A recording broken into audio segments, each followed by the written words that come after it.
to feel free to join us at the Career Center for graduate and professional school preparation as well. As you can see, we also offer employer information sessions through Handshake as well. Our employers are hosting virtual forums to keep students informed of the jobs and internships that they have available. And there you can connect and meet with recruiters as you're going through the job search and hiring and recruiting process this fall. Along the same lines, which is our on-campus recruiting, employers schedule on-campus interviews attached to specific jobs that are posted on Handshake. So as you're looking for opportunities, especially within the field of finance and banking, these positions are posted on Handshake, and the same recruiters are doing the recruiting through Handshake. These are the same recruiters and companies who are attending our virtual fairs and so on. So it's a great opportunity for you guys if you are applying to Handshake positions or opportunities to be connecting with the recruiters through Handshake. We also have a lot of wonderful articles and digital resources. Our website offers a wide range of articles that gives you tips on how to update your resume, how to do informational interviews, how to update or how to connect with recruiters, how to get your 30-second pitch together, and so on. So definitely feel free to take a look at our resources through Handshake and on our website as well.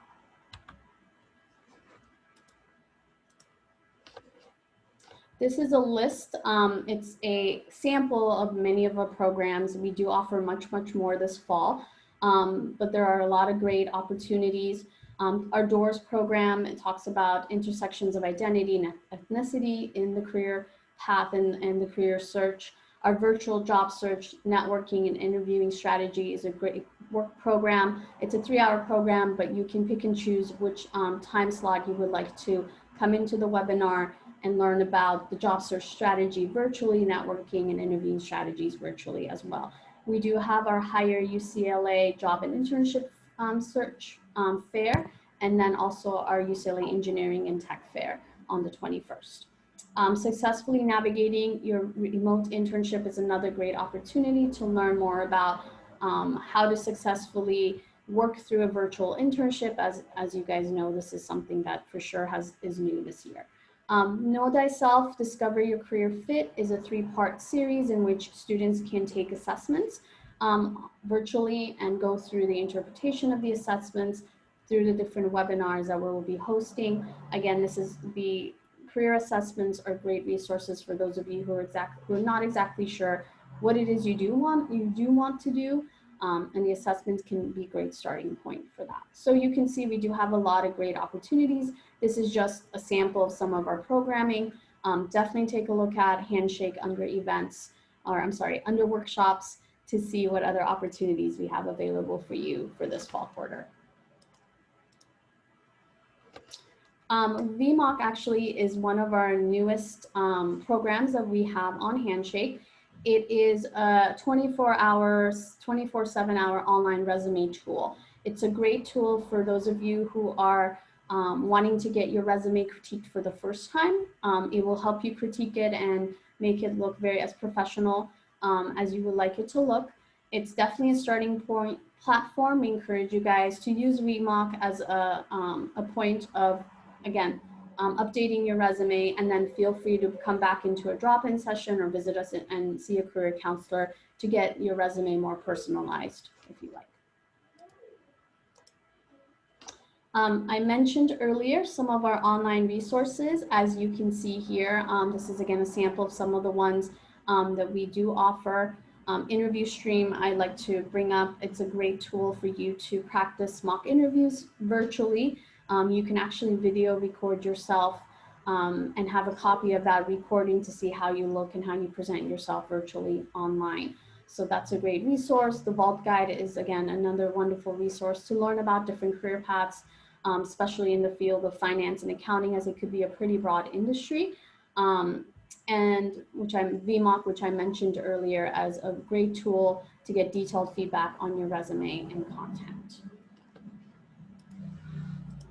So as I said, short presentation on our resources, because we do like to get started with our panel. What's going to happen next is we're going to introduce the panel, have a moderated panel discussion for about 40-45 minutes. At about 5 p.m., we're going to go ahead and ask the panelists to leave the webinar and join these separate Zoom links. These Zoom links, again, we'll bring this page back up again towards the end of the moderated panel section. You are more than free to enter any of the Zoom meetings to network with each of the panelists. Again, you can go in and out and connect with whomever you like. So at this point, I'm going to stop sharing my screen. Again, my name is Roni Rufian. If you guys have any questions or concerns, we're here at the Career Center to help you out. I am one of the career engagement educators. I wanted to introduce Sanaz Nabadi, who will be introducing the panel and starting the moderated section. Thank you. Hi, everyone. Good afternoon. I'm Sanaz Nabadi, one of the career educators. I welcome you to the Finance and Banking, Careers in Finance and Banking. I'm the moderator for this segment, so I'll be asking the questions to the panelists after I have them introduce themselves, and then we'll be going into separate networking rooms. So without further ado, let's have the panelists open up their cameras and say their names and which company they're with, and then we'll begin with the questions.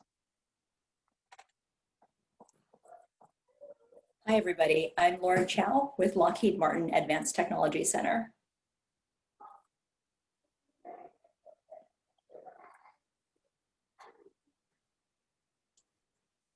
Sorry, my mute button just froze. I'm Orly Mohaber, an actuary with Transamerica Life Insurance.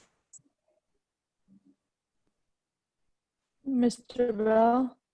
Yeah, this is Chris Bell. Technical difficulties. I do not see the video option, but I'm a CFP, Certified Financial Planner at Northwestern. Thank you so much. At this juncture, please, you've already included your name. So your education, major, work history, current employer, and job title, please.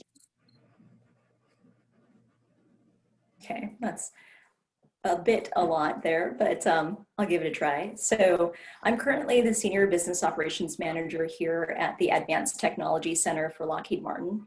And basically, it's our research and design center for our Lockheed Martin space business area. My finance and business operations team manages a portfolio of about 65 different projects worth about 60 million. And we also support 325 research scientists and engineers. A little bit about my background, I grew up in San Francisco and graduated in business with a focus on entrepreneurship from San Francisco State University. In terms of my work history, I kind of grew up in my family's business, and so started with small business and decided I wanted a corporate experience. And so here I am at Lockheed. I've been here for the last 13 years.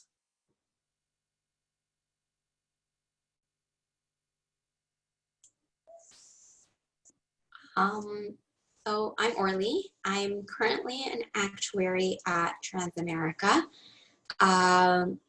My official title, I guess, is a senior risk analyst. And I'm in the life insurance pricing division, where what we do is we're basically the actuaries for our life insurance policies. So our job is to come up with the life insurance policies that the agents and the distributors and the markets that then take out into the market and try to sell. I majored in math and economics from UCLA. And after graduation, I worked at Towers, back then Towers Parent. Now I believe it's got like 4 names attached, like Towers, Watson, Wyatt, whatever they're called now. Worked there for a very short time, for about a year, and then I've been at Transamerica since then.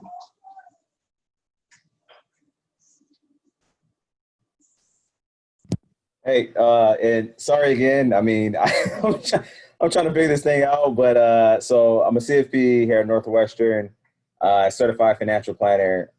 Basically, I manage, our team manages about $50 million in assets currently. I went to UCLA for undergrad. I have an MBA as well. A bunch of other certifications and designations. Yeah, it's just, sorry, I'm trying to figure this thing out, and hopefully I can see you guys all visually.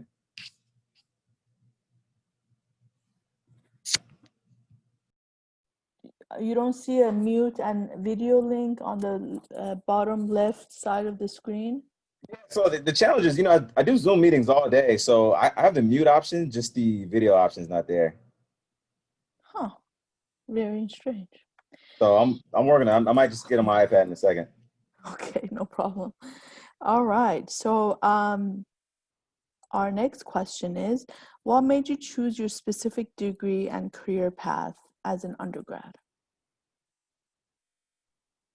So for me, I knew that I wanted to get into business just because I grew up in the family business and knew this was always what I wanted to do. So it was very clear. I focused on entrepreneurship because, my parents both started their own businesses. And it was just, the natural path for me. I did explore other career alternatives, but I guess I'll talk to that more in the next question. In terms of my career path now, I've been at Lockheed Martin for the last 13 years, but I've probably changed jobs about 9 different times and went through our finance leadership development program for some more career development and rotating into like 3 different jobs through that program. But it's been a pretty good experience here where I've been able to work in multiple functions in finance and business operations, such as program finance, contracts, estimating, as well as financial planning and analysis. And now as a senior business operations manager, I get to pull from all of those experiences and manage a team of my own that has to manage all of those different functions. So it's been good.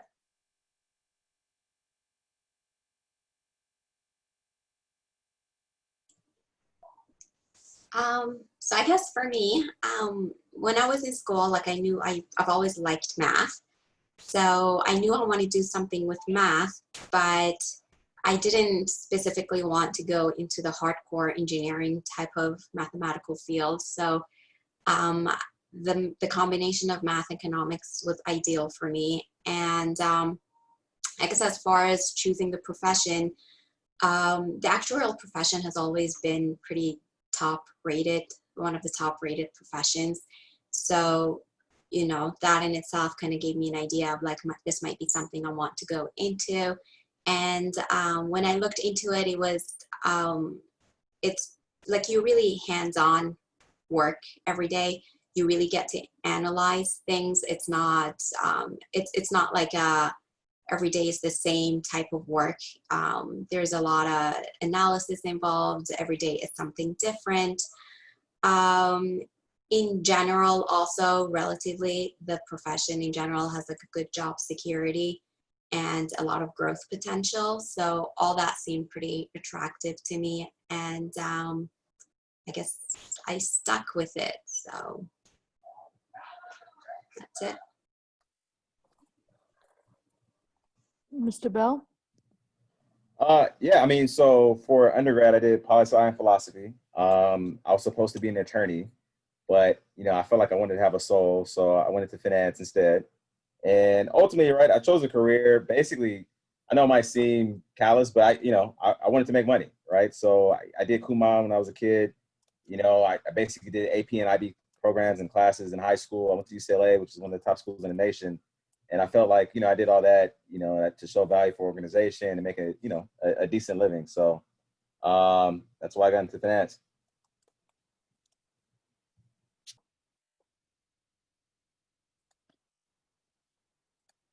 Those are all great reasons for your chosen path. What were some other career alternatives that you contemplated before pursuing your profession? Mr. Bell, you mentioned that you were thinking about law. And why was this a better fit compared to the other ones that you were considering? Yeah, I mean, I was looking at law and specifically accounting. So I worked at, I did a few internships at, one of the big 4 accounting firms. So specifically for like law, you know, if you work for Mofo or Sidley or one of these big companies, and the same thing with, you know, PwC, KPMG, or Deloitte, you basically work for the first 7 years. It's really a churn and burn kind of organization. The retention is super, super low. And I don't know, I just want to have a good work-life balance and actually feel like I was helping an individual as opposed to an institution. So, you know, when I help a client specifically retire, right, I can go to a retirement party, but if I helped, I don't know, Disney increase their Q4 profit earnings, you know, I can't really benefit from that. So I like the interpersonal things and just the opportunity to kind of have a good work-life balance.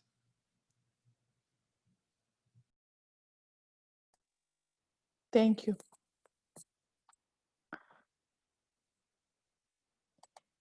So, Orly, did you want to address that question, please?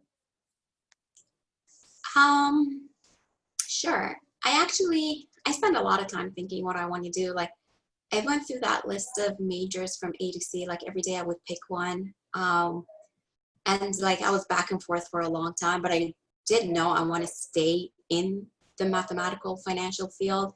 So I actually took, while I was in school, I took some accounting courses thinking that that might interest me because it's more similar, you know, to the actuarial. But I guess in when I was taking accounting, I realized that in the accounting world, it's more about structure of, you know, debit, credit, and just following the rules. Whereas when I looked into the actuarial, it's more dynamic. You're think outside the box. Every day is like you create new things every day. And these things really changed with the market and everything. So I found that to be more of an exciting career than the accounting would be. So that's why I chose that rather than accounting.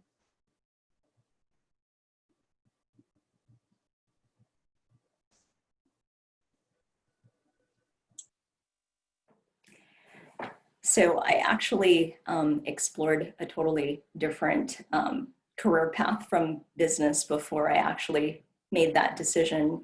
And it was actually stage management and production. I think throughout high school, I was working in stage management and really loved kind of all the background, like background activities that go into producing a show. And I think I even explored it enough to go and get an internship and go through a development program that helped me find jobs at different theaters throughout the city.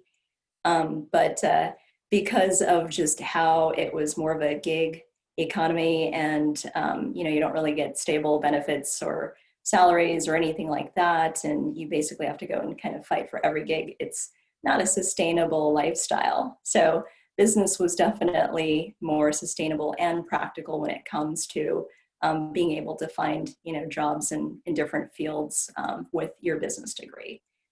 So I think I definitely made the right decision by going with something more practical.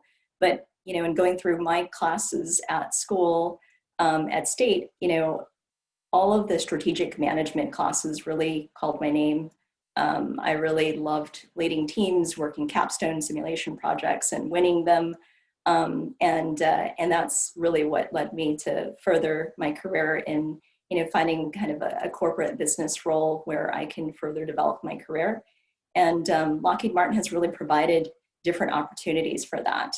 I was lucky enough to start in internal audit, and that led me to all the different programs and positions that I've had here. And so it's, I think that it was a good decision to get into business and continue to grow on the different experiences that I've been able to have here. That's really great. It sounds like all three of you definitely benefited from knowing yourself and knowing the world of work and what realistically would be a good fit for you.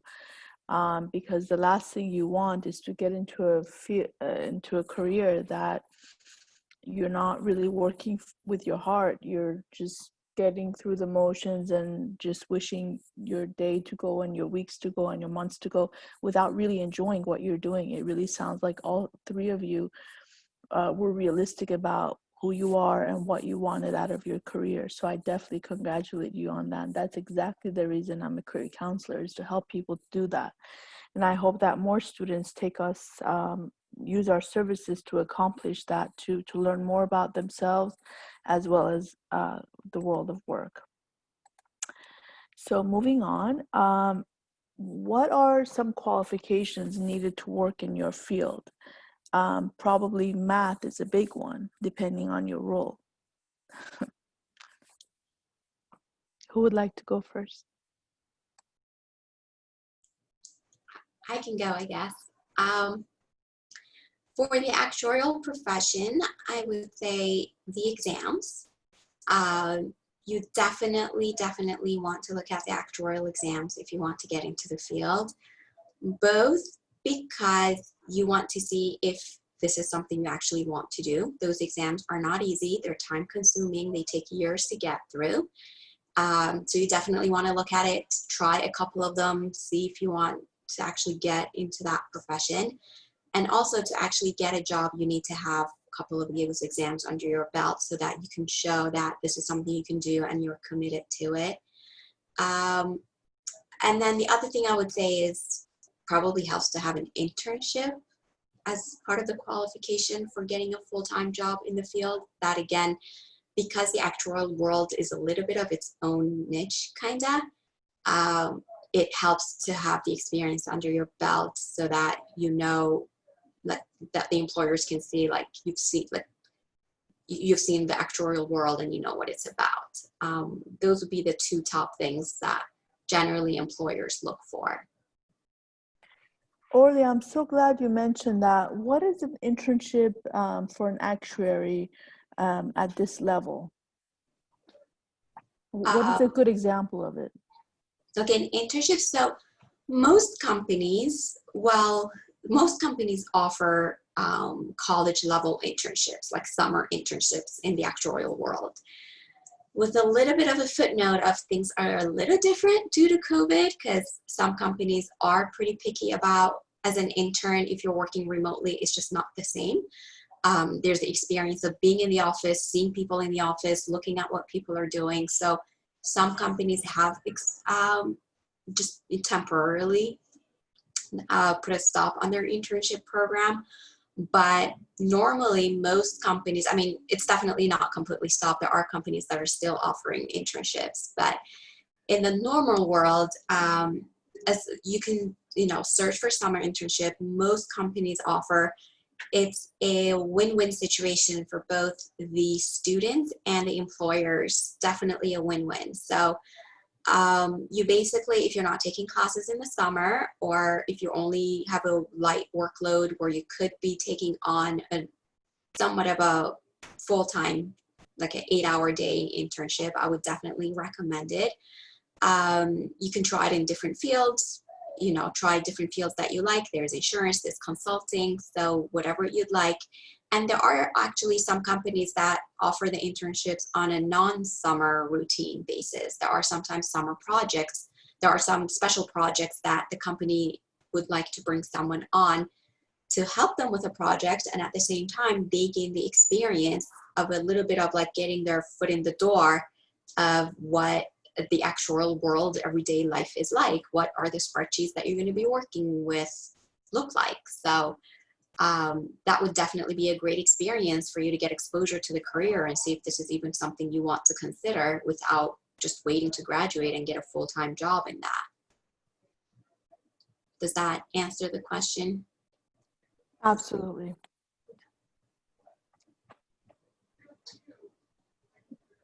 Chris or Laura? Yeah, I mean, I'll jump in. So in finance, right, obviously this is one of the most regulated industries in America for a number of reasons. But initially, what you want to do, is get your securities licensings. So if you've ever seen like Boiler Room or Wolf of Wall Street, they always talk about the Series 7. So I have a Series 6, 7, 63, and 65. I have an MBA, which is kind of helpful. A CFP, which is Certified Financial Planner. That's just another kind of designation.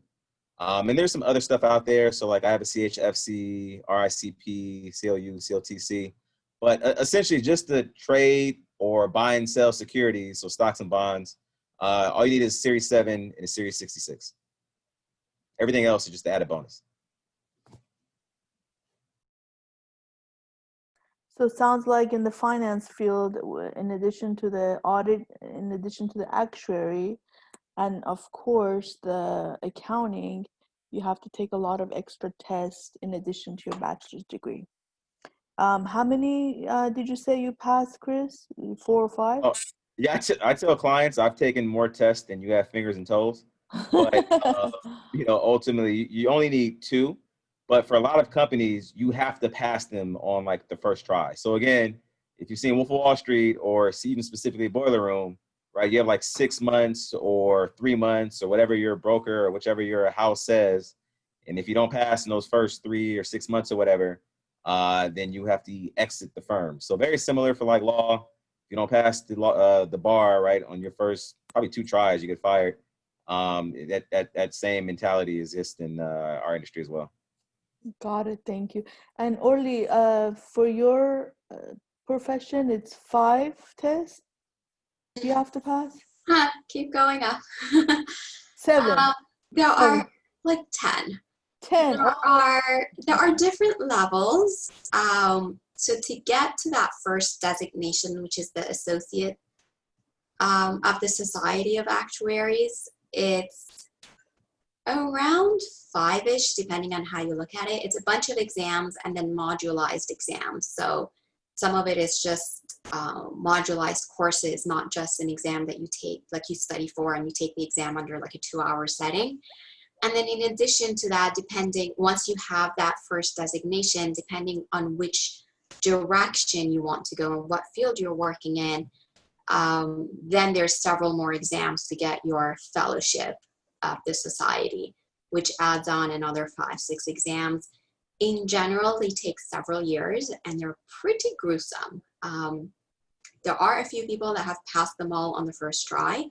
They did not have lives for quite a while to get through them.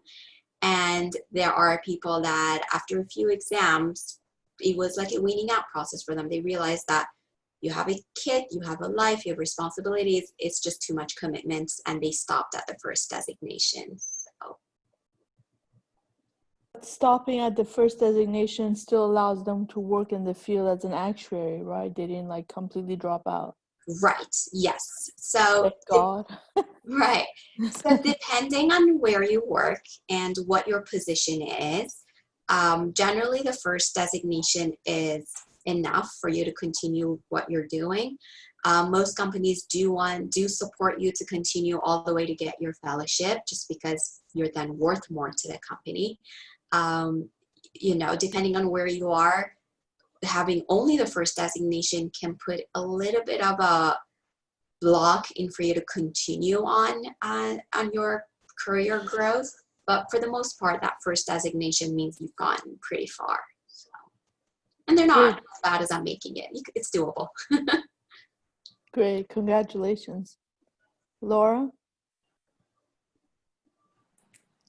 If you don't like taking tests, I think a role being, if you are interested in being a financial analyst as a start to your career, you have to have a degree that is in business or finance or anything related, and I think you'll be able to have a pretty good start working on finance within projects.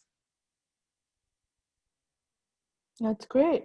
So while we're on that, what is a typical work day like for you?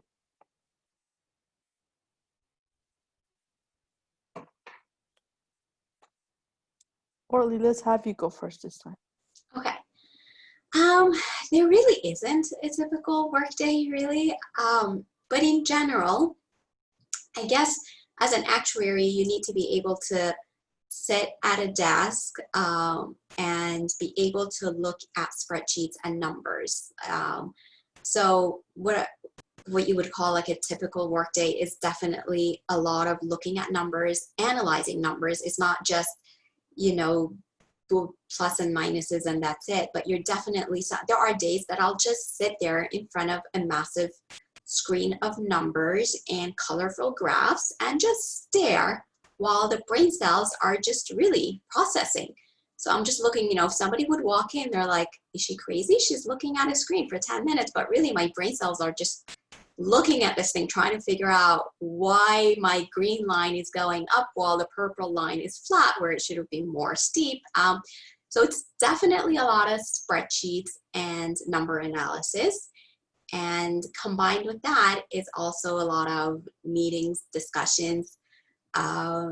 As an example, for the past month or so, I'm working on pricing a new product that we want to release to the market. So I would say half my day is definitely looking at numbers, trying to get the model to work and making sense of what the regulation is and modeling according to that regulation. And about half the days are in meetings discussing what does the market want, what does distribution want, what kind of pricing of this product do we want to get out there, who do we want to sell this to? Do we want, are we trying to get the banks to sell this product? So we need to figure out what the banks want to be looking at, what kind of product the banks would want. What about the policyholder? Is our policyholder going to be a 30-year-old or is it likely to be a 60-year-old? So it's a lot of meetings around discussing those kinds of ideas with different groups of people from different areas of the company. So I would consider that what I do on a day-to-day basis. But again, it can vary. Sometimes I'll be working on something and 10 minutes later, fire drill, something else comes up and I'm working on something completely different. So.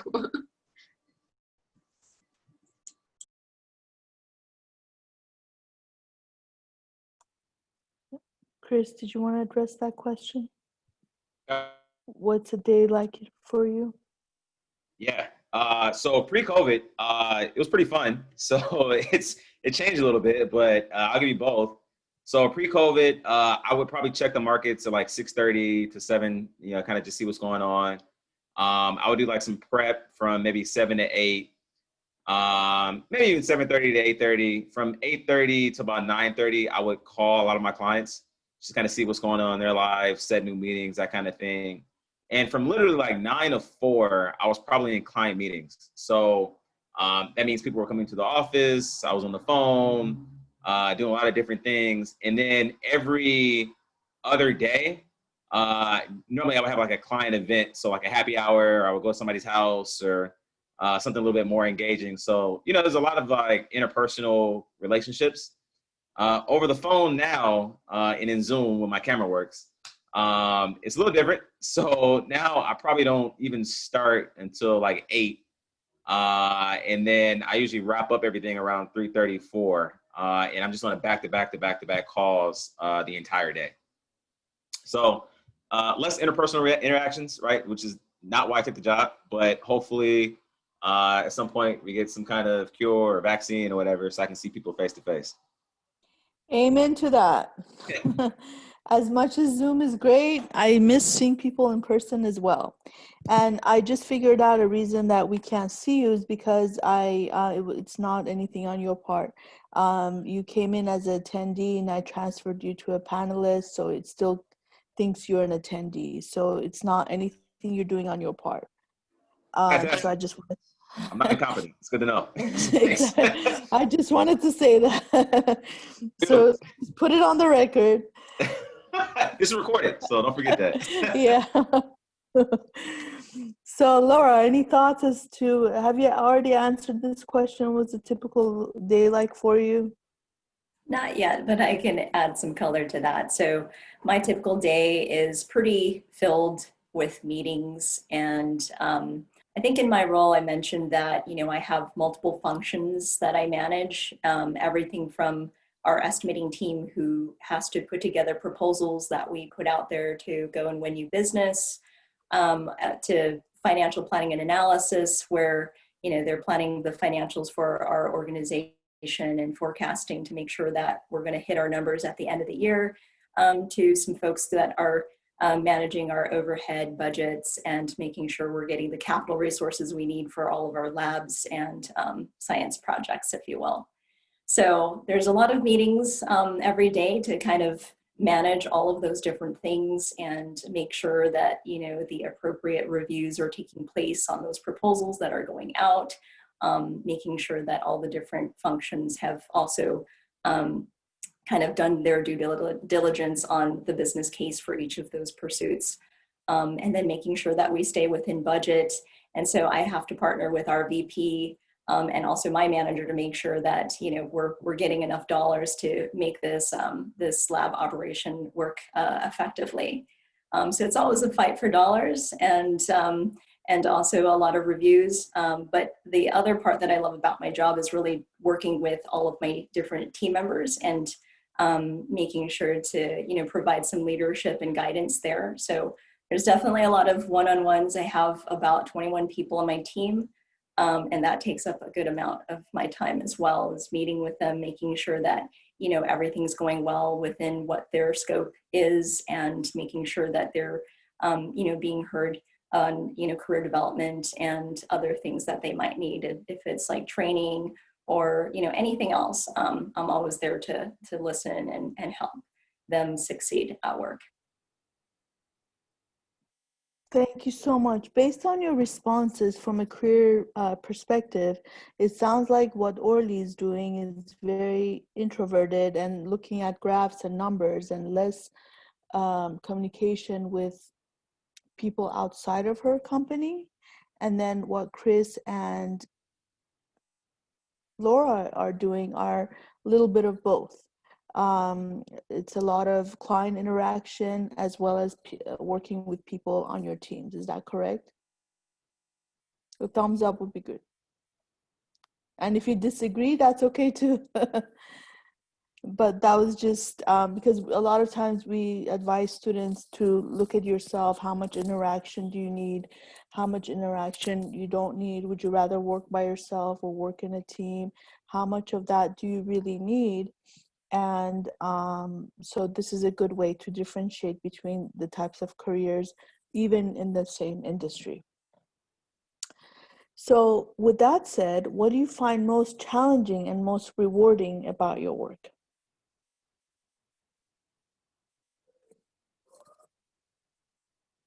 Because not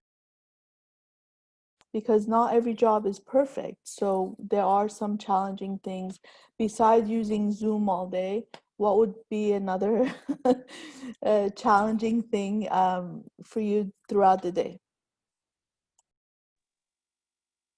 So I think I'll start with the positive. I think that one of the most rewarding things about my job is to be able to help influence decisions and help some decisions get made for us to, you know, have the best strategic path forward for our organization, as well as working with, you know, the young professionals that are on my team and helping them really find what their strengths are, what helps them thrive, and seeing them succeed. So that's definitely, you know, a positive about what I do. In terms of challenges, I think that one of the biggest challenges is really, you know, trying to manage everything all at once and juggling all the different hats that I have to wear while also being in back-to-back meetings all the time, you know, really not having enough time to kind of assess where you are in the day or what might be the best priority for that day. But you kind of get better at that as time goes. But you know, sometimes, like Orly said, you get some fire drills and that can like take over your entire day. So challenges is really time and priority management and juggling. As with many other careers as well.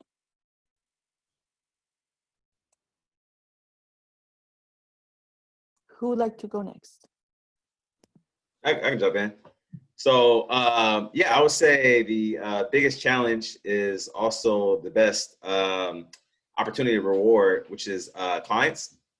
So, you know, trying to source clients, trying to find, you know, the people that the actuary or the underwriter wants us to work with can be a challenge. And specifically, everybody has Google, right? So with Google, Twitter, Reddit, Snapchat, with everybody saying they're a financial coach or financial guru or something. There's a lot of just like misinformation out there. So, if somebody does a 10-minute Google search, that might not necessarily equate to my decade of experience as a CFP. So that can be a headache, right, from time to time. But the most rewarding experience literally is that I have the opportunity to change somebody's entire life, right? So I can just think of an anecdotal experience. I have a client, she's 54, single, a physician, makes a good amount of money, but literally if I didn't talk to her, she would have lost her home, right? She would have basically been destitute in retirement. And it was very much clear that she would have been destitute in retirement. So it was beautiful, right, to be able to say that, hey, because you met me, right, you'll be able to continue to live your lifestyle.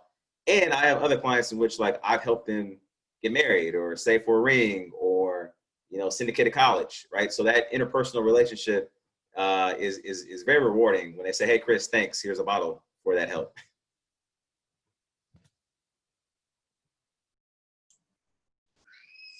So let me just say, ignore whatever Chris said. Actuaries are not a challenge to work with. We are fun, amazing, easygoing people. But yes, that is, I do see your point.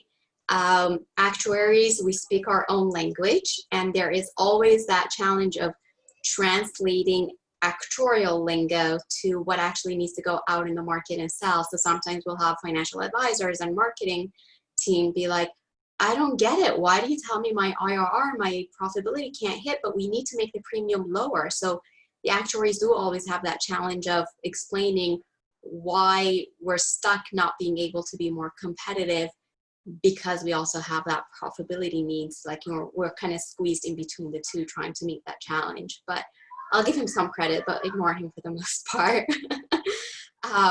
See? I think I just proved your point, didn't I?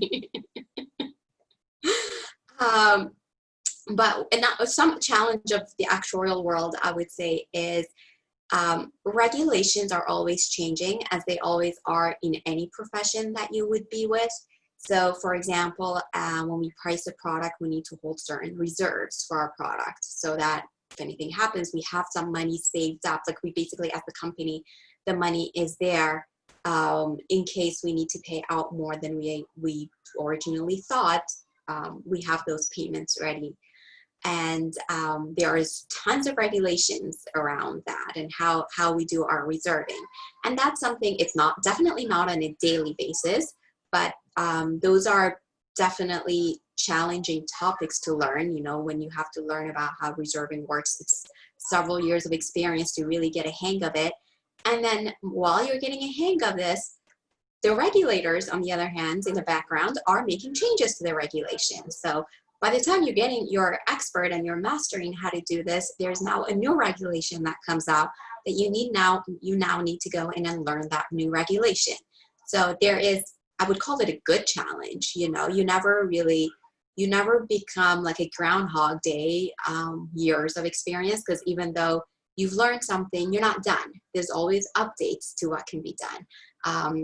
Like you learn something today, but things are always changing, so you get to learn something new from it. So it's a good and bad challenge, because it can be a little bit of like, oh, now I have this new regulation to read and learn. But on the other hand, your job is not just a boring job. You've got something new to learn all the time. And interestingly, what I would say is rewarding. It's very much what Chris said. So there are many times that I'll be talking to someone and they'll be like, he'll be a financial advisor, and someone will ask me like, what do you do? And I'll be like, I'm an actuary. They're like, oh, what company are you with? And like, I'm with Transamerica. And he'll say, I just sold a Transamerica product. And I'm like, oh, we'll keep talking about it. And it ends up being, he just sold a product that I had priced. So, I know all the rates and everything that went into it. So there's always that good feeling of like, your work is actually out there getting used by somebody, and as Chris very well mentioned, it feels really good when you created a product that a husband dies in an accident and the wife is stuck without kids. And with kids, they have a mortgage that she can no longer pay. And lo and behold, she finds out there was a life insurance that the husband had, and now it saves him. It saves the family from losing their house. So even though you're every day looking at your graphs and financial models, but on the other hand, like you look at the big picture and you're like, I just helped somebody out there. Like I just met somebody that has my product, and one day they're going to take benefit, or they're already taking benefit from that product. So it's good to see and to talk to people and see that your work is actually out there in the market getting used. So it kind of keeps you going.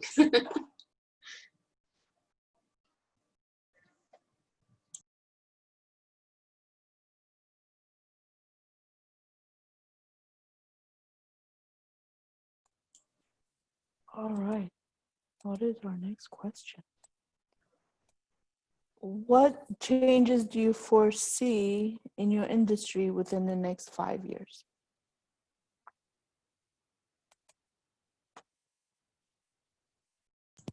Oh, you wanna do it? Well, you're going to have nothing good to say anyway. I may as I'm well. not. I'm not. Go ahead. Oh, wait. You sure you want to go? As long as you don't start talking actuaries, then challenging. So I am very much concerned. Being I guess I'm pretty sure I'm a millennial, and I think Gen Z is like right after me. So there's two things I'm worried about. The first is the race to zero. So what that basically means is for asset management, if you have Vanguard, Robinhood, Betterment, a lot of these kind of do-it-yourself platforms, they don't charge any fees, right? So if they don't charge a fee, that means there's nobody there to manage the assets, which means why would you need somebody like us to manage your assets? The second thing is on the actuarial side with the regulation, there has been some tightening or constricting on a macro level that has basically transpired to our actual products. So I'm worried for the average consumer. So for your average household salary in America, that they're basically going to be priced out of getting good service. I think my career is still pretty much stable, right? I think my trajectory is pretty much fine. But I'm really worried for middle class America and what they're going to have access to.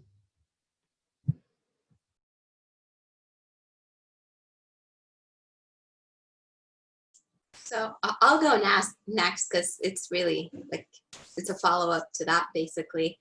But within the actuarial world, as I mentioned, there's always the regulations that can be changing, and that basically forms which direction your work is going to go. And in addition to that, to add what Chris is saying is um, the market needs to go, what we do needs to follow ultimately what the policyholder wants. So if there's a market that we see that, they need cheaper insurance, like instead of a $5 million policy, we need to be able to offer a $200,000 policy to someone that needs something more affordable. There's more market for that coming up, then we need to follow that market. So a lot of the changes in the trends in that is going to be around what the market needs from us in both the policyholder aspect of it and also how the economy is doing. As we all know, with COVID, suddenly our pricing strategy and actuarial models are going to have to adapt to the fact that interest rates are no longer going to be where they used to be. And we can't really take that out all on the policyholder and be like, your $2,000 premium is not going to become a $10,000 premium. So we need to adapt to that and just be able to follow the market to be able to offer what we've been offering and price products that can continue being developed and being wanted by people out there. And one other thing I would mention on a different note is like what I've seen in the industry lately is more like automation. For example, the work that we used to do, like the work that we do is becoming more demanding. For example, like what I mentioned with the reserve regulations, what used to be something that you can run a macro in Excel, now it has become so much like with the stochastic modeling, you can't just click a macro in Excel. You need more automation, more advanced programming to be able to do that work.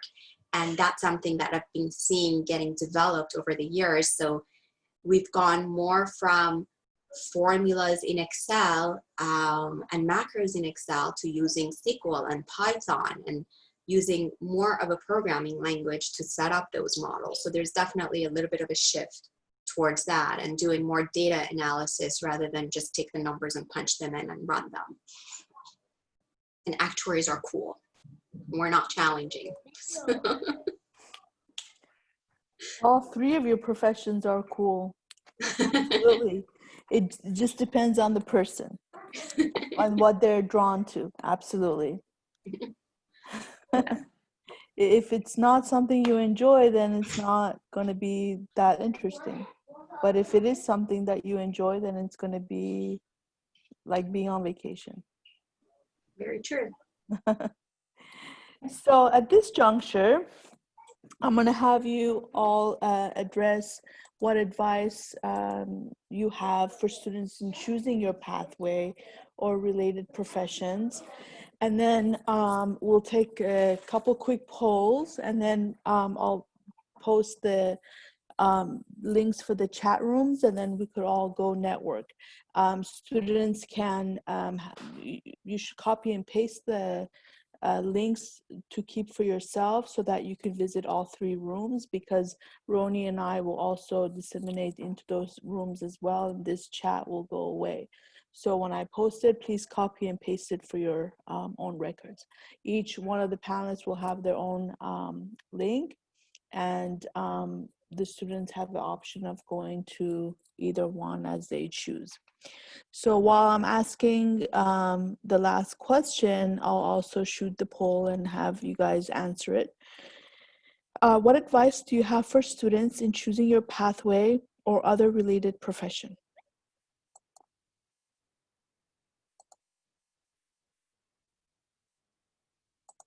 For whoever likes to start. I could start. So if you're looking into, working as a financial analyst and you're interested in working on project-based tasks, I think that it's good for you to go and get internships in different companies in working in finance and business operations. Because it'll provide you with some exposure to what the day-to-day tasks are like and what it's like to work at a company, whether it's big or small, and understand kind of the hierarchy and kind of who you need to work with and the other functional areas that you have to partner with.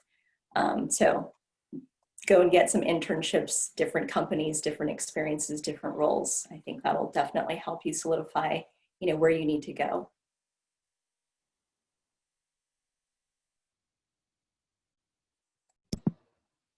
Yeah, I mean, I guess I'll jump in for if you want to be an asset manager or financial planner or anything what I do, I would highly recommend an internship. There's a lot of different companies. I basically, like I mentioned, right, I did stuff for accounting firms.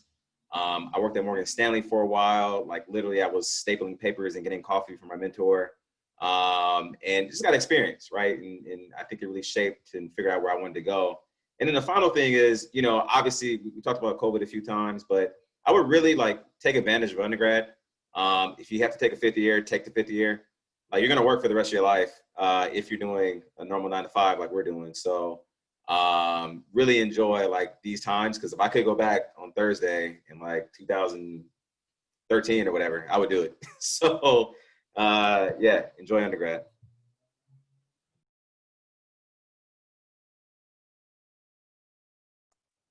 That's what I tell students all the time. You have plenty of time to work, the rest of your life to work. Go travel, go enjoy yourselves, and do internships so that you can learn what is out there. So that's definitely good advice. Orly?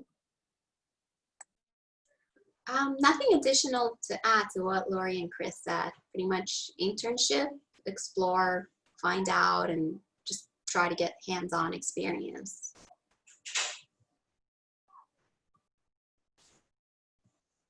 Okay. Would any of the attendees like to ask the panel a question?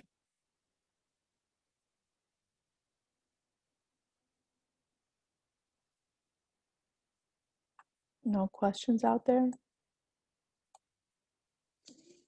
Okay, so at this juncture, I would like to thank all of our panelists for their time and the advice that they've given the attendees. It's definitely been very informative and educational to learn about your different fields and what common skill sets are required and what experiences are required. It's definitely very useful for students to know what they're getting into and what kind of professions are out there.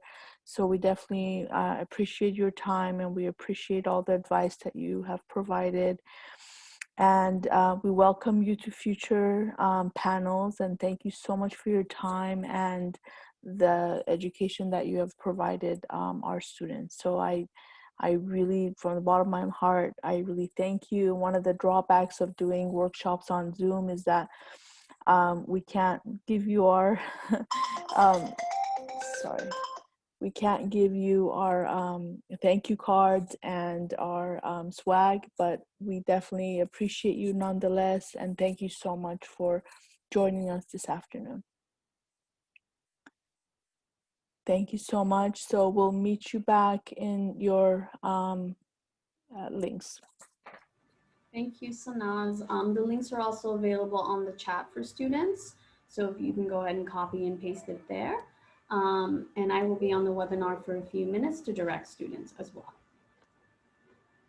See you then.